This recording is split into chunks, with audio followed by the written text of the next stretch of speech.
What is going on, guys? Welcome to this week's edition of the Commissioner's Address. I do apologize that I haven't been able to get these out in the last little while. It's been a long stretch here, but I'm happy to do one more pre-final Commission Address for you guys, and then one more after to congratulate the winner. I want to do a quick recap of the last couple of weeks here and just talk about the final standings and what kind of went down. Looking at week 13, the top matchup here on my sheet is greatest of all time against Bassett's Brawlers. It basically came down to the winner had to move on, and I put up 113 points. You had to win to make the playoffs, and I put up 113 points. It wasn't good enough to Spencer's 145.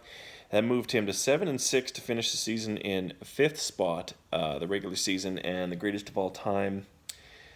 Despite having the third most highest point total of the season, finishes in 7th spot, which is disappointing. Moving on to the next matchup of Week 13, Fourth and Lynch's against a Capper Goats. Pretty meaningless game here, but Fourth and Lynch is proving that he deserves to be in 11th spot by taking out Capper Goats, who finished at 3-10, good enough for last place. Fearboners taking on Flabby Gooch for the final week of the season. Fearboners coming away with the win, finishing off a very strong season for them, finishing 8-5, but they had a very good point total for the year. They were good enough for a second spot at 8-5, Flabby Gooch in 10th at 5-8. Now, I'm going to skip one matchup here, Week 13, because I want to go back to it. The next one here we got now is Waiver Wire going against Rusty Pole.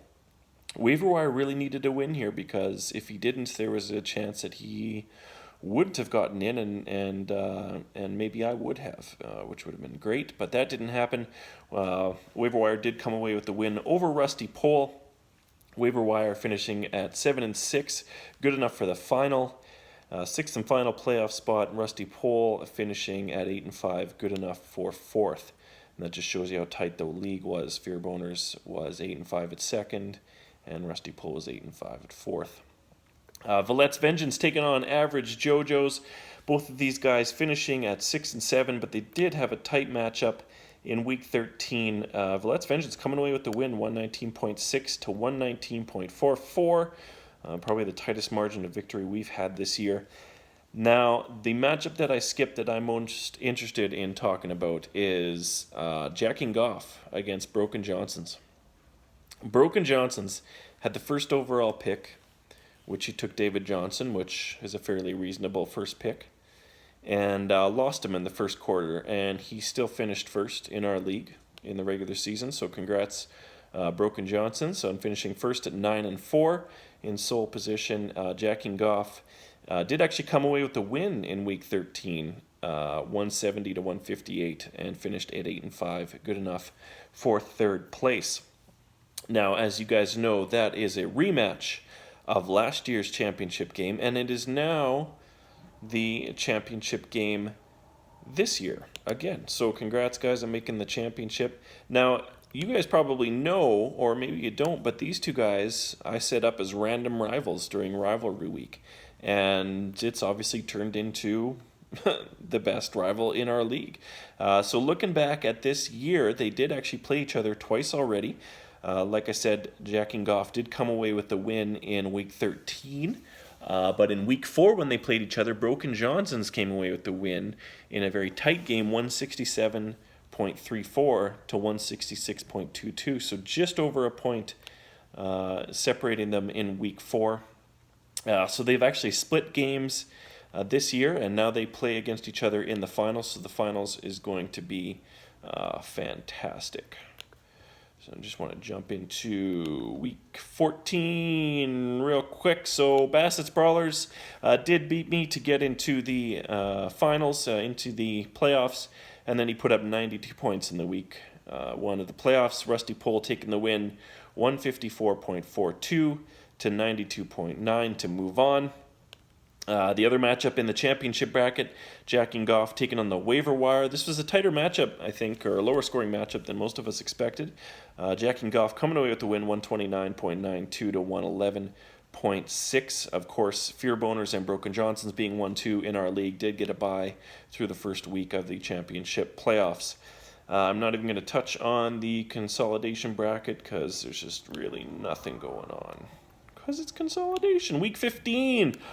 Holy Jack and Goff. Taking on Fear Boners. Jack and Goff had such an up and down season. He had 3 wins, he had 3 losses, he had 3 wins, he had 2 losses. It was all over the place. But he does come away with the win in the semifinal against the Fear Boners, who had a fairly strong season. And it was smashing, 194 to 153. In the other championship game, Broken Johnson's taking on Rusty Pole. Broken Johnson's peeling this one out just by a little bit here, 137 to 130. Rusty Pole, the underdog kind of all season long, came out of nowhere, made the playoffs, had a good push, but just wasn't quite enough for Broken Johnson's. And now we are at Week 16, the championship game, Broken Johnson's against Jack and Goff. Right now the projections are 156 to 146 in favor of Broken Johnson's, but we all know how much shit that means. Looking at the matchup, it's going to be a good game. We got some big boomers out there. Case Keenum from Minnesota is on Rob's lineup there, so that's good for me to see. I do like my Minnesota.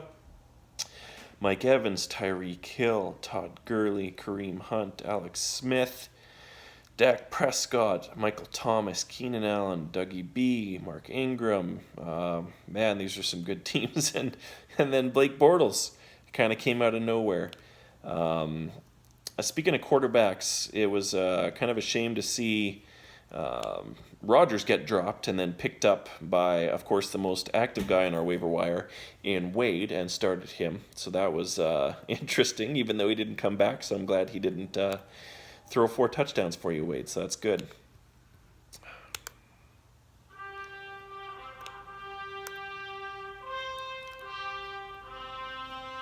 Superman of the year is all of us. That was a super fun year.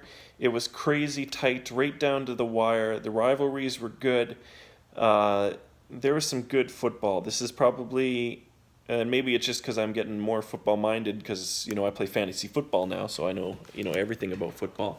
But it felt like it was a really defensive year this year in the league, and it was fun to watch. It was good. There was a lot of weeks where there's not a lot of touchdowns, and there was a lot of defensive and special teams touchdowns this year. It seems, I really hope that New England dies, or Brady dies, or gets mono or AIDS or something, but that would be good. I'm hoping for my Vikes. They have secured a playoff berth, and now I'm hoping that they can get a first round bye. But that's what I'm looking forward to because I am out of the playoffs. Rob, Eric, congrats. Good luck. I think we'll all be interested to see how it pans out.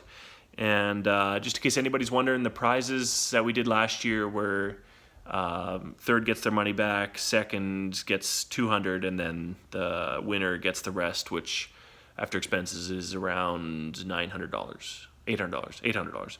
And I'll get that out right after as soon as the games are over. Anyway, good luck, boys. Commish out. I'll try and have one of these up after the Christmas season, summing up the season, or summing up the year, and we'll make a plan for a wrap-up. Peace, boys. Commish out.